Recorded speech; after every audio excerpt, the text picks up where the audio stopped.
Hindi lang tayo nabusog ng mga pagkain ito, nakiliti rin ang ating mga sikmura sa masarap nitong mga kwento.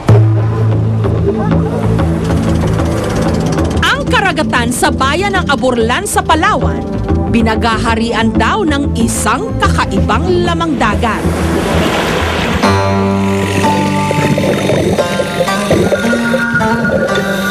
Ang kinikilalang hari ng mga alimango o king crab, ang barangkas.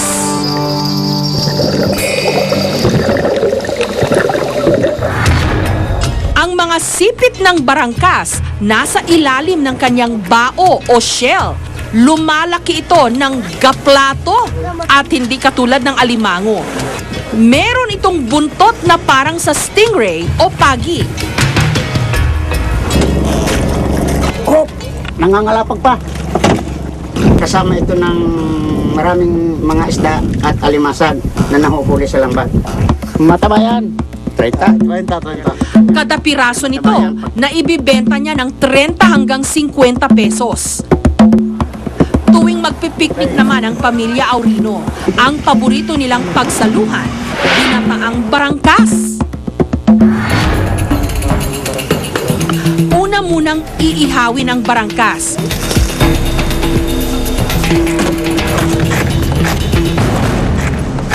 At saka kukuhanin ang mga laman at ang pinakaitlog o aligin nito. At ito, hindi po yung pwedeng kainin tsaka itong bituka. Sasabawan ng kakanggata.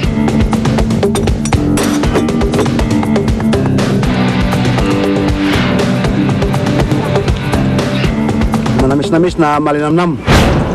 Sa probinsya naman ng Cagayan, kakaibang hayop na may kabibe ang hilig nilang tsibugin. Kahit tirik na tirik ang araw, tumigil muna sa paggawa ng alak ang mga kalalakihan ng barangay Kabagan. Sumugod sila sa maputik na nipahan. May dala-dala silang patibong. Pag pumasok dito, sir, magagalaw nyo to, matanggal to, maglalak siya, sir. Hindi na makakalabas yung... Ang target na masilo ng grupo ni Dindo, mga ayuyo o balasiw na kilala rin bilang mud lobster. Sa maputik na taniman ng nipa, karaniwang naglalagi ang mga ayuyo. Meron? Ito yung ayuyo. Yung ang kinabuhayan namin dito, sir. Hanggang noong maliit ako, doon kami kuha ng pang-ulam namin, sir.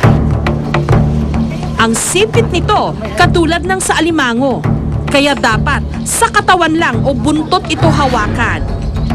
Ang buntot naman ng ayuyo, parang sa alakdan. Wala nga lang pantusok at kamandag. Ang lasa raw nito, sing sarap ng lobster, pero sa presyong murang-mura lang. Mula Pamplona, nagdala kami ng ayuyo sa Metro Manila para hamunin si Chef Henry Chung.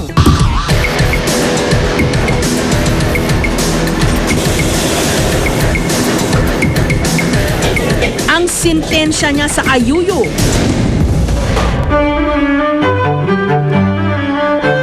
ala pan-fried mantis o mala-lobster supreme. Hinay-hinay lang daw sa pagkain ng seafood. Masama kapag nasobrahan. Pero sa mga kainang ito, paramihan ng makakain ang labanan.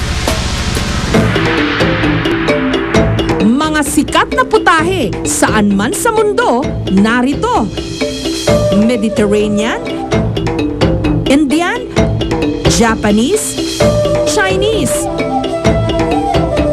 Sandamakmak din ang kanilang seafood. Ito ang pinakamahal, 2,400 pesos kada tao.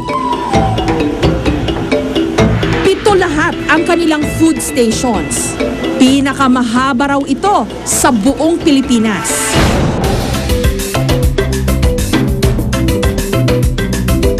Sa Sa Japanese restaurant na ito halimbawa sa Quezon City, hindi mo na kailangan pang pumila o makipaggitan sa pagkain. Umiikot ang mga food platter sa gilid ng mesa ng mga customer. Meron ditong mahigit 80 klase ng sushi, sashimi at tempura. 199 hanggang 399 pesos kada tao ang kanilang sushi all you can. Kaya naman si Suzette, regular na nagpo-food trip dito. Yung conveyor belt. Yun yung nag-invite sa amin i-try. Tapos, na ano nga namin, na okay naman. So, linggo-linggo nandito kami. Kung pabonggahan naman ang pagkain ng laban, may tatalo pa ba sa mga putahing tinimplahan ng ginto? Nagkikinangan? Nagkikislapan. Pero hindi to mga alahas na sinusuot sa katawan, kundi pagkain. Ang mga ginintuang obrang ito, hindi lang kulay ginto o gold-plated lang, kundi tunay na ginto. Gawa ito ng 23 anyos na si Angelito. Hindi pa man ganap na chef, tinagurian ng The Carrot Chef. Yun ang gusto ko sa gold. Hindi siya lasang kalawang o lasang metal. As in, wala siyang lasa. Kaya free mo siyang maihahalo sa kung anong food na gusto mo. Ang kanyang unang produkto, cocktail na may gold leaf, nagkakahalaga ng 6,000 pesos.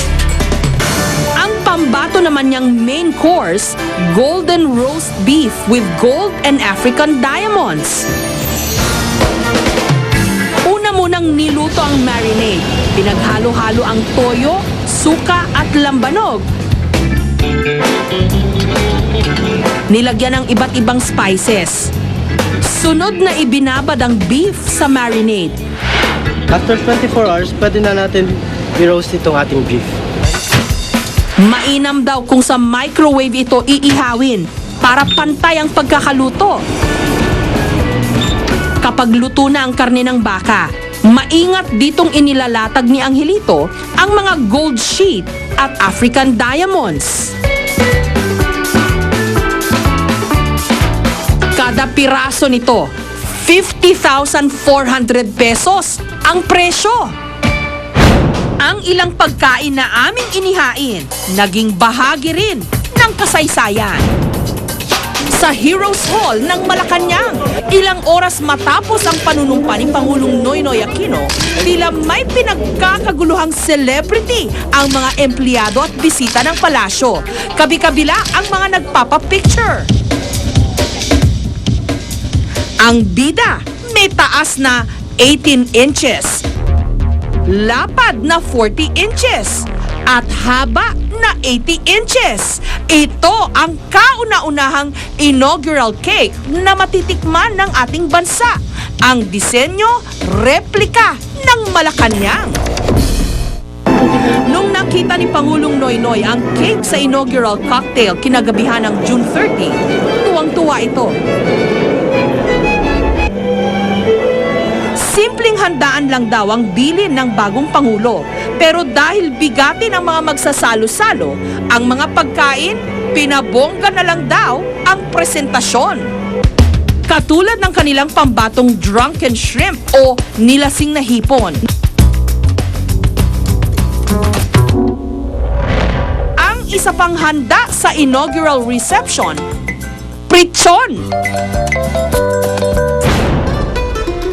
Pinoy na Pinoy ang iba pang mga pika-pika, gaya ng maliliit na pandesal na pinalamanan ng vegan longganisa at kesong puti na galing pa ng Laguna. Ang dessert o panghimagas, halo-halo, ginumis o sagot gulaman at pastillas. The food is great, especially yung prichon, sarap. Masarap din yung chorizo. Chorizo. Na nasa maliit na mga pandesal. Ayan. Katulad ng mga kwentong pagkain na aming ipinatikim sa inyo nitong nakaraang taon, Siguradong bubusugin muli namin kayo sa taong ito ng mga kakaibang kwentong kay sarap balik-balikan.